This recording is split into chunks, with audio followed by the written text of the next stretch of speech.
Hey everybody, what's going on? This is Nick from Making Mazio, and today we're building hexagon shelves. So the first thing I did there was dial my table saw to 30 degrees, and that's how I made all these cuts. I made a mark on my crosscut sled to just guide me so I can keep making these. I had to make 6 per shelf, so it was an easy way to do that. And then I laid them all out and laid some just regular painter's tape down, and this is how I kind of clamp the joints together.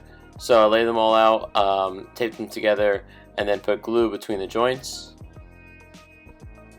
And then I use my nail gun to tack them in place while they dried.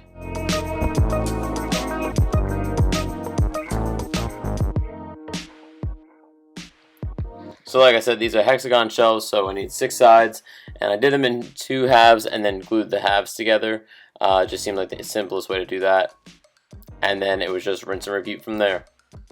Turning my glue bottle upside down because in the cold it wasn't coming out good enough.